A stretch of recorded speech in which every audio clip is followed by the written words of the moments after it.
Hello everyone, welcome back. So today I'm going to show you how to make this lead hammer. Tons of uses for a lead hammer, so let's get into it. Alright, so I have a 2x3 here. I just put a center mark here. It doesn't have to be exactly in the center, but get it as close as you possibly can. And I extended the line down this one side. And I have a 1-inch Forstner bit, and we're going to drill our hole, I would say approximately that big. So I'll give you an exact measurement of that once I get the hole drilled. Let me bring you over to the drill press.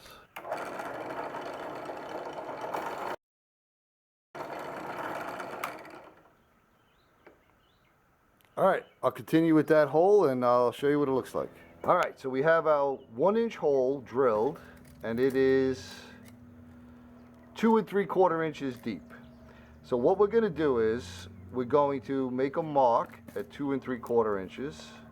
I like to use the line from the 1 so you have a more accurate reading. Let's go to 3 3/4 and make a mark on the 1. Now I want to find the center of that. So that would be 1 3/8.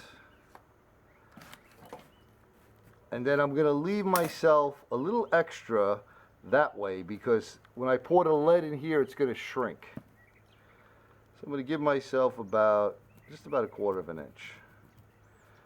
So I'm going to drill a hole straight through here, which is going to be the size of the top of the handle. And I'll bring you back when that's done. Alright, so I got a 1/2-inch hole going all the way through. Okay. Next thing we're going to do is we're going to put a plug in here. Just a dowel right through the middle.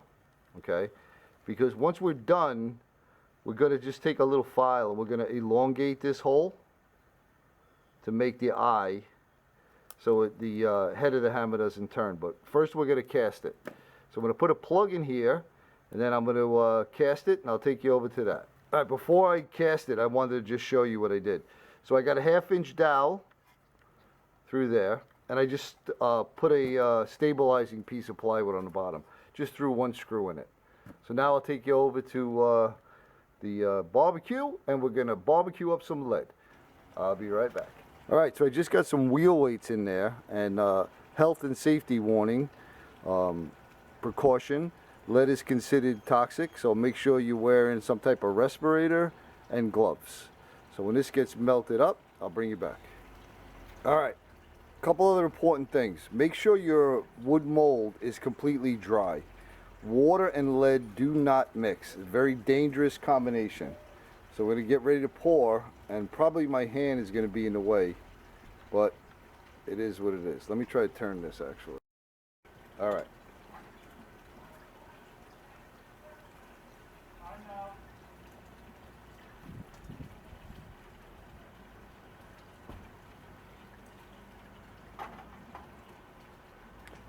As simple as that. Alright, we're going to let that dry. Not dry, but cool off. And I'll show you what we got. It didn't shrink as much as I thought it was going to. Still a little warm, but that'll be okay because we'll even it up. Now, we're going to take a little hammer and we're going to give this a shot. And we're going to force it out the other side.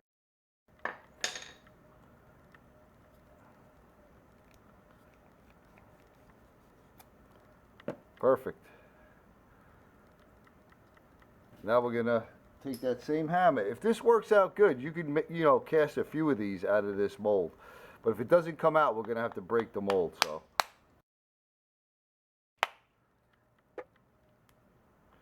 yeah, it's in there good. So what I'm going to do is I'm just going to split this mold open. I'm just going to get a chisel and split it open. I'll bring you back. All right, so I just ran a chisel down, split it open.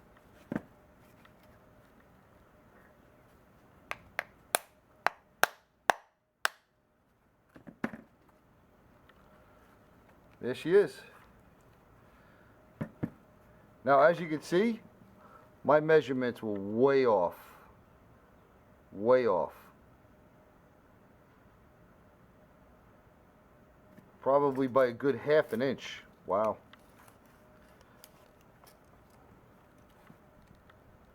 center of that hole is about 1 1/8 that way, and about 1.5 inches that way. So yeah, I'm 3/8 of an inch off of center.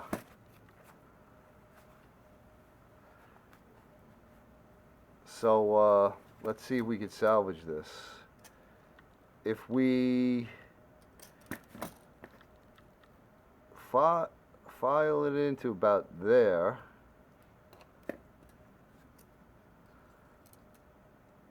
that'll give us about 3/4 on that side and a little over on that side. So yeah, I think we can salvage that. It's still a little too warm to hold. But somewhere along the line, I'll have to look back at what I did. I measured that wrong. Now, you could probably still use this if you clamp this together. Yeah, I don't see any light in there.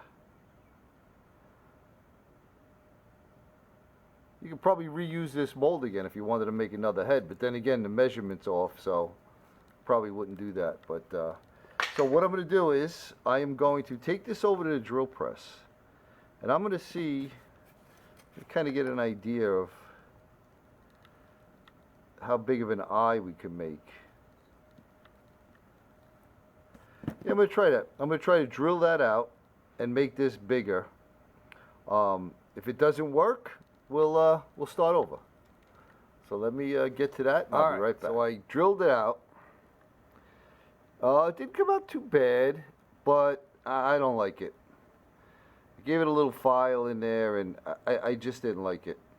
I think it's too big, this eye. It took too much away from the sides.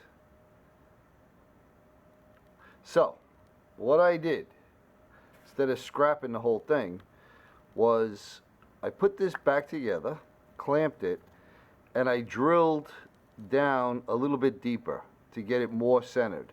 So now I'm going to put this back together because it fits perfectly. I'm going to clamp this and I'm going to recast it, and then I'll bring you back when I have that casting done. Alright, so I cast it back up again. I put a little too much on the top. We'll see what that looks like. Get these clamps off. Let's pop this out.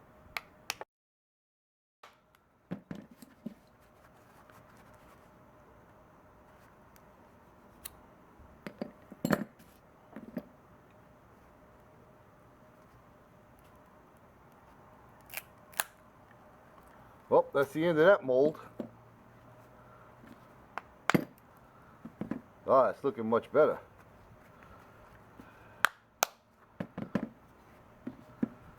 And there you go. Definitely more centered. Like I said, I added a little extra on the top there when I was pouring it, but we'll even that out. That's much more like it. So now what I'm going to do is I'm just going to get a file. Let me show you what this file looks like that I'm going to use.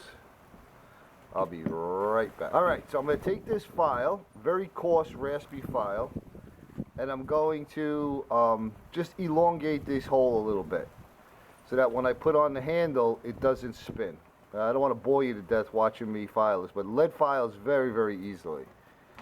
And then we're going to make a handle very similar to this one. I made this handle for this ball peen hammer. So I'm going to rough out a piece, and I'll bring you back and show you what that looks like. So I got the handle roughed out. It's probably a little bit bigger than, I'd say maybe around 12 inches, 13 inches. I don't want it too big, but so I'm going to refine this a little bit. And all I did was just cut this out of a 2x3. I'm not really concerned what kind of wood it is or anything, because it's just a lead hammer. The beating is going to happen with the head, not the handle. So like I said, just a rough shape. Our brother over at the Rock of Ages and our brother over at Journey North, they're the handle makers, but it's coming out okay. So I'll refine it and make it nice, fit my hand, and then we'll continue on. Alright, so I got the eye made, And I wanted to show you some. Plus I just cleaned it up a little bit with a file. You don't have to do that, but I decided I was going to repair this mold. So I just glued it back together. And now I could cast more, which I did. So I cast another one, and I wanted to show you what I did, how I filed that eye. So if you look here, you'll see I just enlarged this side, which evened out both ends. So it came out nice, and I can still use this. It's good to have a couple extra heads because, like I said, they're lead and they're going to get beat up. So, next is the handle. So I finished the handle up. All I did was put a burned with a propane torch. Just burned it, put a little wax on it. I got my split in it, and I got a wedge. And again, if you want to see some really cool handles being made and handles put on axes and hatchets and hammers, you got to check out Journey North and Rock of Ages USA. I'm going to put links in the description for both of those channels. So the next thing we're going to do is we're going to fit this in here. Okay, now how you do a hammerhead is you hit this side while you're holding it like this, and that will force the head on. Okay, so it's going to be very awkward to do it in this position that I'm in, but I'm going to get that on there. Then I'll bring you back and show you the last step, and we'll finish this up. Alright, so it went on nice. Decent fit. Now the next step is, got a little glue here. Put a little glue on this wedge.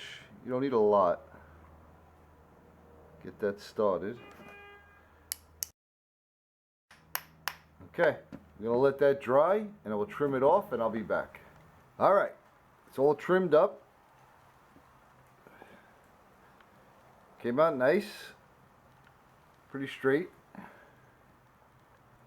And if anyone's curious, it weighs 14.4 ounces with the handle. And there's a ton of uses for a lead hammer. You know, if you don't want to mar something up, and sometimes when a brass hammer, you know, it's just a little too tough, and a plastic hammer is just not enough, that's where this fits in. So, there you go. That's how you make yourself a lead hammer. And if you don't want to make the handle, you could just go to the hardware store and pick up a, you know, a hammer handle, and then just cast the head. So, thanks everyone for coming along with this one, and like always everyone, I appreciate your views, and I appreciate your comments, and I hope you're having a great day, and we'll see you on the next one.